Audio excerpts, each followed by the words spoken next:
దయచేసి అర్థం చేసుకో పిన్ని. కావాలంటే నీ కాళ్ళు పట్టుకుంటాను. చిన్న ఏమైందిరా నీకు? ఎందుకు అంతలా బతిమాలుతున్నా? అర్థం చేసుకొని మనుషుల్ని కాళ్ళు పట్టుకుంటే మాత్రం కనకరిస్తారా? నిప్పు చల్లారకుండా రాజేయడానికి నేను కాపలాగా ఉన్నాను చిన్న. నువ్వు ఎంత ప్రయత్నం చేసినా, ఎన్ని ట్రిక్కులు చేసినా వాళ్ళిద్దరూ కలవరు. అసలు కావేరి లేకపోతే మీ అమ్మ నీకు దక్కేది అనుకుంటున్నావా? అలాంటి మనిషి నీకు భార్య అయితే ఎలా చూసుకోవాలి? నువ్వెలా చూసుకుంటున్నావు?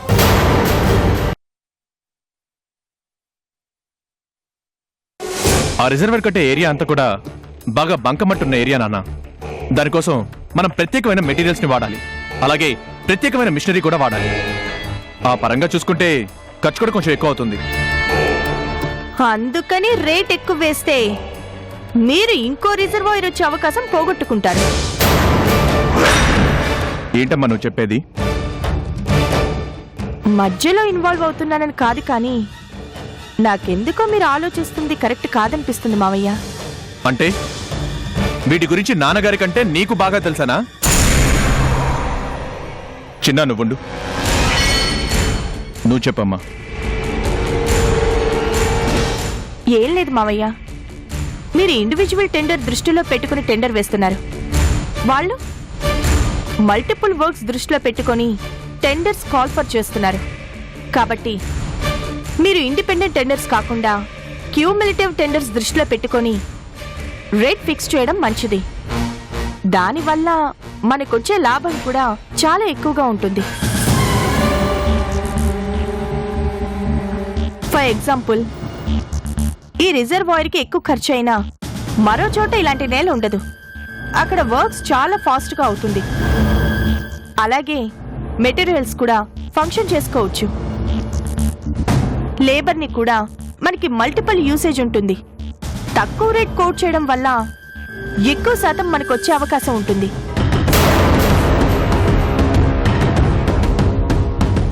నాకు తెలిసి ఫస్ట్ రిజర్వాయర్ ఒక్కటే ఓపెన్ టెండర్ కాల్ ఫర్ చేస్తారు. మిగిలినవి ఆప్షనల్ ఉంటాయి. ఆలోచించండి. నీకు ఇవన్నీ ఎలా తెలుసు కావేరి? ప్రోడక్ట్కి ప్రొడక్టివిటీకి ఉండే వ్యత్యాసం నాకు కొద్దిగా తెలుసు మావయ్య. నేను MBA చేశాను. అవునా? మరి ఆ విషయం నాకెప్పుడు చెప్పనే లేదు. మన మధ్యన ఆ సందర్భం ఎప్పుడు రాలేదు కదండి. చిన్న, కావేరి చెప్పింది అక్షరాల నిజం. గవర్నమెంట్ కావాలని ఫస్ట్ టెండర్కి ఆ ఏరియాని సెలెక్ట్ చేసుకుంది. దాన్ని బట్టి మిగిలినవన్నీ సెలెక్ట్ చేస్తుంది. అందుకే అవి ఆపి ఫస్ట్ ఈ టెండర్నే రిలీజ్ చేశారు. సో మనం అవి దృష్టిలో పెట్టుకుని టెండర్ వేయాలి. ఈసారి ఈ పని నీకప్పగిస్తున్నానమ్మా.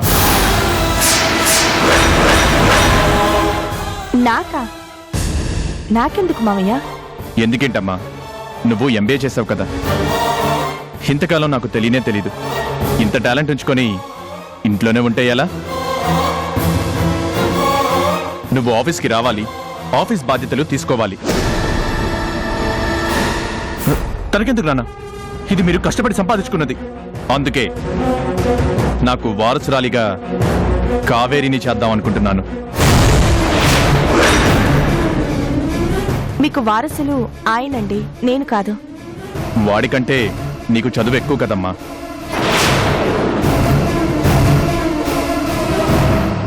అయినా వాడేమీ అలా ఫీల్ అయ్యే మనిషి కాదు.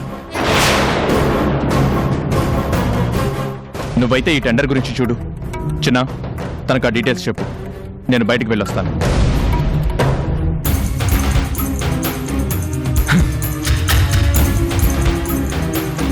ఏంటి మిస్టర్, ఏం ఆలోచిస్తున్నావు?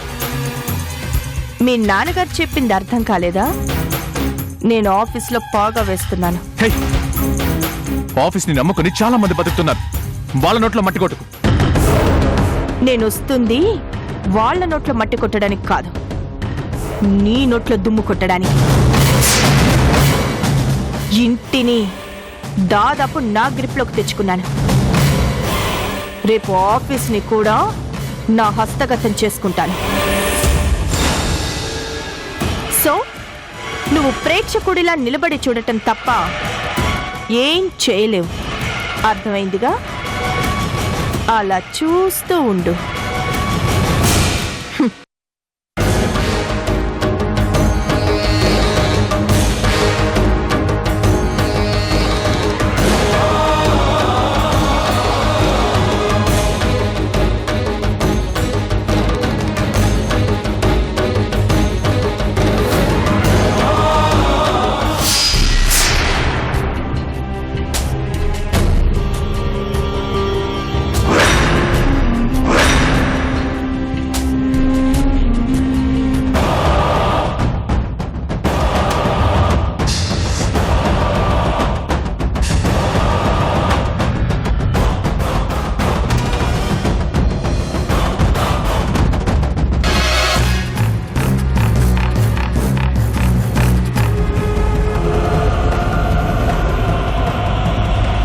ఈవిడేంటి రాజా రూమ్లోకి వెళ్ళింది?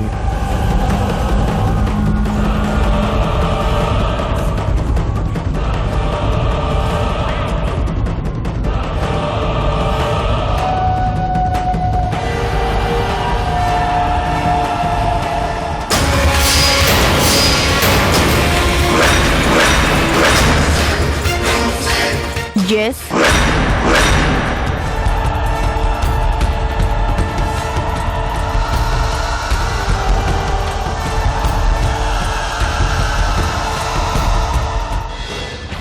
ఏంటి ఇలా వచ్చారు?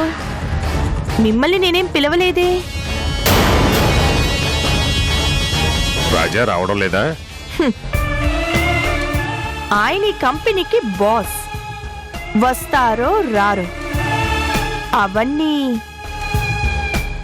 మీకు అవసరం లేదనుకుంటాను. ఇంతవరకు ఈ ఆఫీసులో నాకు తెలియకుండా ఏది జరగలేదమ్మా. ఇక నుంచి జరుగుతాయి. ఆ, అసలు నువ్వెందుకు వచ్చావో తెలుసుకోవచ్చా? నువ్వు ఆ రాజా సీట్లో కూర్చోవడం కరెక్ట్ కాదు. ఆ సీటుకు ఇంపార్టెన్స్ ఉంది. ఎవరు పడితే వాళ్ళు ఆ సీట్లో కూర్చోవడం పద్ధతి కాదు. ఇలా వచ్చి కూర్చుంటే బాగుంటుంది. నేను ఈ కంపెనీకి కాబోయే ఓనర్ని,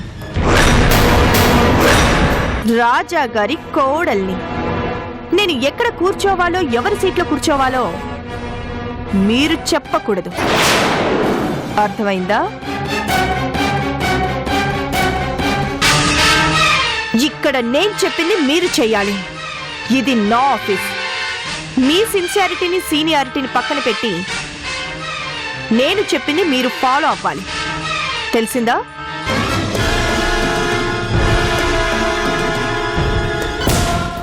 నేను వచ్చిందే రిజర్వాయర్కి టెండర్ వేయడానికి. అది ప్రిపేర్ చేశాక పిలుస్తాను, అప్పుడు లోపలికి రావాలి. అంతేకాని ఈ లోపల రాకూడదు. నేనిచ్చిన టెండర్ తీసుకుని వెళ్ళి ఆఫీస్లో ఇచ్చి రావడం మాత్రమే మీ డ్యూటీ.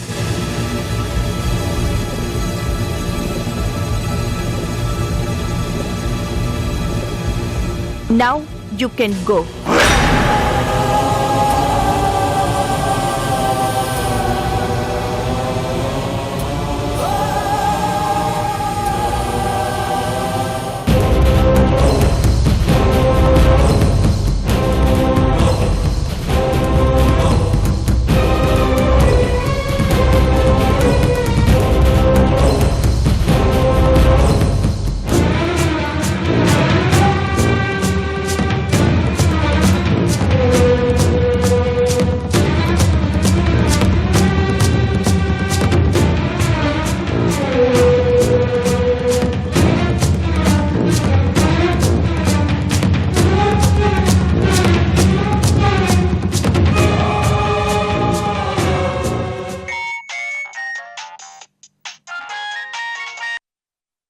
హలో, మూర్తి గారు చెప్పండి. రాజా, కావేరి ఆఫీస్కి వచ్చింది. అవునండి, నేనే పంపించాను. మీరు కాస్త దగ్గరుండి ఆ టెండర్ విషయంలో తనకి కాస్త సహాయం చేయండి. అది కాదు రాజా, తను నీ సీట్లో కూర్చుందా? చాలా మంచి పని చేసింది. ఎప్పటికైనా తను ఆ సీట్లో కూర్చోవాలండి. అసలు నేనే మీకు చెప్దాం అనుకున్నాను. రాజా, కంపెనీ విషయంలో తనకంత అనుభవం లేదు. ఒక్కసారి ఆలోచించకూడదు? బాగా ఆలోచించే కావేరికి ఆ బాధ్యత అప్పగించానండి. ఆ అమ్మాయి MBA చదువుకుంది, చాలా తెలివితేటలున్నాయి. అందుకే ఫస్ట్ అటెంప్ట్ కింద ఆ రిజర్వాయర్ కాంట్రాక్ట్ కోసం టెండర్ వేయమని చెప్పాను. మీరందరూ ఎలాగూ పక్కనే ఉంటారు, ఇంకా భయమేముంది? ఎలాగైనా సరే తను సక్సెస్ సాధిస్తుంది. రాజా, ఏ విషయంలోనైనా నన్ను అడిగి సలహా తీసుకునేవాడివి, మరి ఈ విషయంలో? మీరు నా ఆలోచనలని, నా నిర్ణయాలని కాదు అనరన్న నమ్మకం మూర్తి గారు. ఈసారి చూడండి, కావేరి నా నమ్మకాన్ని నిలబెడుతుంది. మీరే తన్ని గ్రేట్ అంటారు. అలాగే రాజా, నీ ఇష్టం. ఉంటాను. హ్మ్.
వెనకాల నుంచి చూస్తుంటే అదిరిపోయింది, ముందు నుంచి చూస్తే ఇంకెట్టా ఉంటుందో.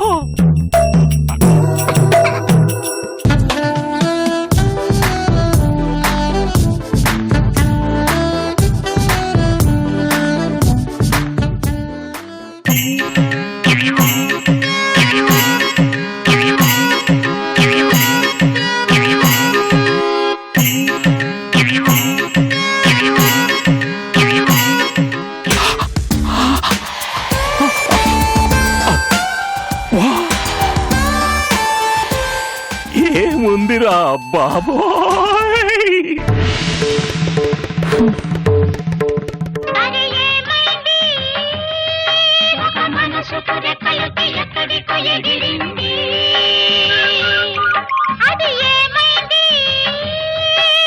మనిషిని వెతుకుతూ ఇక్కడొచ్చి వాలింది.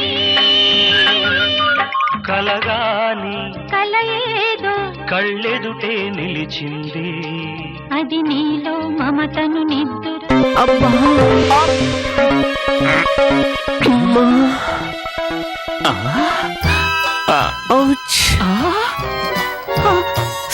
అయ్యో, ఏమైందండి? నొప్పండి. ఎక్కడా? ఇక్కడ. అయ్యయ్యో, ఏది చూడనివ్వండి. ఇక్కడ కాదండి, ఇంకొద్దిగా పైన. ఇక్కడ కాదండి, ఇంకా పైన. ఇది ఇక్కడ. ఆ నేను చూస్తానుగా. చిన్నగా. అబ్బా, కాలు నొప్పిగా ఉందా? అయ్యో, ఔచ్. అయ్యో.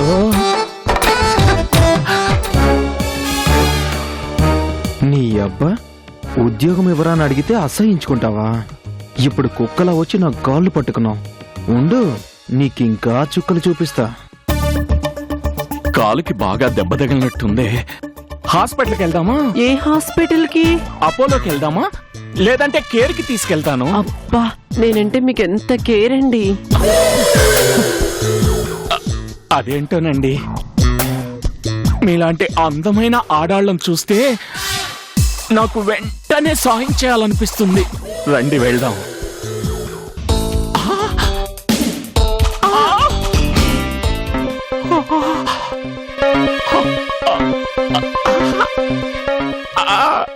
మీరు నాకు ట్రీట్మెంట్ ఇప్పిస్తారన్నా చేయించుకునే స్తోమత నాకు లేదండి. ఏ నా దగ్గర డబ్బు లేదు. అవునా? అదే డబ్బులుంటే మా తమ్ముడికి పుస్తకాలు, మా అమ్మకు ఎచ్చాలు తెచ్చేవాణ్ణి. అదే తెచ్చేదాన్ని అంటున్నా. ఓ, మీరేదో కష్టంలో ఉన్నట్టున్నారు. మీరేం దిగులు పడకండి, ఆ డబ్బులు నేను పెట్టుకుంటాను. మీకు నా మీద అంత అభిమానమే ఉంటే నాకేదైనా ఉద్యోగం ఇప్పించండి. నా కుటుంబాన్ని ఆదుకోండి. కుటుంబం అంటున్నా కుంపదీసి పెళ్ళయిందా? కాలం కలిసొస్తే అయ్యేదేనండి. బాధ్యతలు తలకెత్తుకున్నాను, పెళ్లికి దూరం అయ్యాను. గుడ్డి తమ్ముడు, మొగుడు చచ్చిన అక్క, మొగుడు కోసం చచ్చేలెదురు చూసే చెల్లి, పారిపోయిన నాన్న, పతివ్రతలా మిగిలిపోయిన అమ్మ. ఈ బాధ్యతల మధ్య నేను పెళ్లి ఎలా చేసుకోనండి? ఈ కథ ఎక్కడో విన్నట్టుందే. విన్నట్లు కాదు, చూసినట్లుంటుంది. చూశాను, ఏదో సినిమాలో చూశాను అమ్మాయి. నా జీవితమే ఒక అంతులేని కదా. గుర్తొచ్చింది, ఇది అదే సినిమా, ఇది ఆ కథే. నేను చెప్పింది ఆ కథే. అంటే నేను చెప్పింది నా కథే. నా కథ ఆ కథ ఒకేలా ఉంటాయండి. మీరు కూడా జయప్రదలానే ఉన్నారు. మీకు ఇంకో విషయం చెప్పనా? నా పేరు కూడా జయప్రదే. అబ్బా! మీ అమ్మ అనుకోని పెట్టిందా, లేక ఆ పేరు పెట్టాక మీరు ఇలా అయ్యారా? నా అందాన్ని, నా అంతరంగాన్ని అర్థం చేసుకున్నారు కాబట్టి మీ కళ్ళకి నేను అలా కనిపిస్తున్నాను. ఆ దేవుడు ఎప్పుడు కరుణిస్తాడో, నా కష్టాలు ఎప్పుడు తీరుస్తాడో. కరుణించేశా, నీ కష్టాలు తీరిపోయాయి జయప్రద. అయ్యో, నేను వేడుకుంది దేవుణ్ణండి, మిమ్మల్ని కాదు. నా పేరు కూడా దేవుడే. ఇక నీ కష్టాలన్నీ తీరిపోయాయి పో.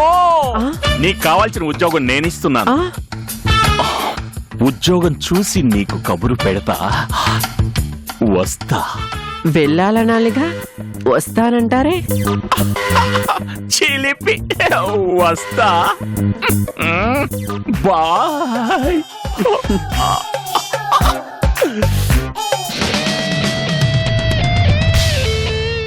దొరికిపోయావురా దేవుడు, ఇక నీ బతుకు చిత్రం భలారే విచిత్రమే.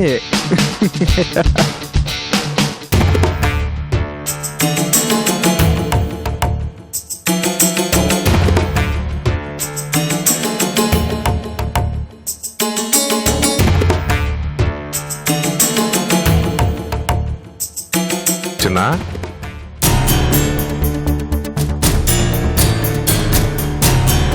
రండి తాతయ్య, కూర్చోండి. కూర్చునే టైం లేదు చిన్న, అవతల కొంపలు మునిగిపోతున్నాయి. నువ్వే పూనుకుని ఏదో ఒకటి చేయకపోతే రాజా ఆశలు ఆశయాలు సర్వనాశనం అయిపోతాయి చిన్న. ఏమేం తాతయ్య? నిన్నటిదాకా ఇంటికే పరిమితమైన కావేరి ఈవేళ ఏకంగా ఆఫీస్కి వచ్చింది.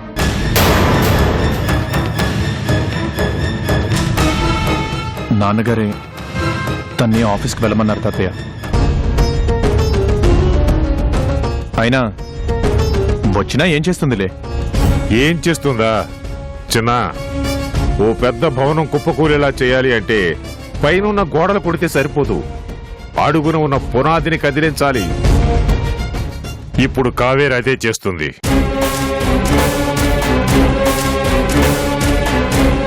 అందుకే ఆఫీస్కి చేరింది.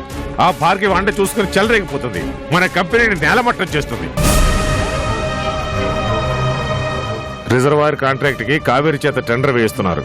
దానికోసమే ఇప్పుడు కావేరి వచ్చి మీ నాన్న సీట్లో కూర్చుంది. కావేరి గురించి తెలిసి నేను ఎలా ఊరుకోవాలి చిన్న? భార్గవి చేతిలో కీలుబొమ్మలా మారిపోయిన కావేరి ఆ టెండర్ మనకు వచ్చేలా చేస్తుందా? ఒక్కసారి ఆలోచించు. నాన్నగారితో మీరు ఒకసారి మాట్లాడలేకపోయారా? మీరు చెప్తే వింటారు కదా. ఆఫీస్ విషయాల్లో కావేరిని తలదొరుచుకుంటే ఆపలేకపోయారా? లేదు చిన్న, ఆ అవకాశమే ఇవ్వటం లేదు మీ నాన్న. నేను ఏం మాట్లాడినా నా కంప్లైంట్ కంటే ముందే కావేరికి మీ నాన్న సర్టిఫికేట్ ఇస్తున్నాడు.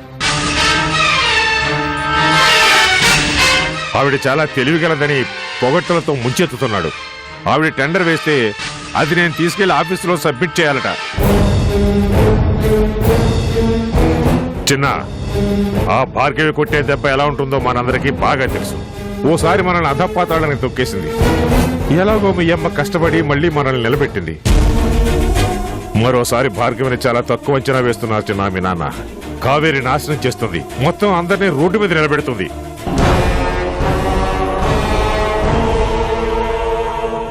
నాన్నగారితో ఎంతో చెప్పాలని చూశాను, కానీ ఆయన వింటలేదు తాతయ్య.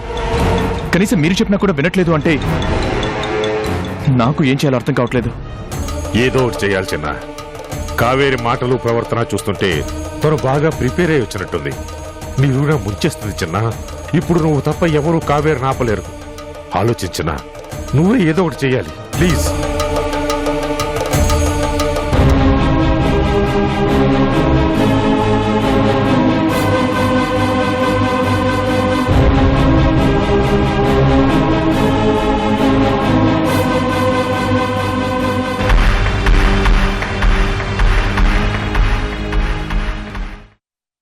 చెప్పండి. అవునా?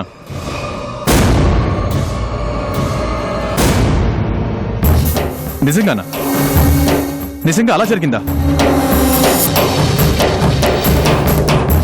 ఓకే. ఏమైందండి?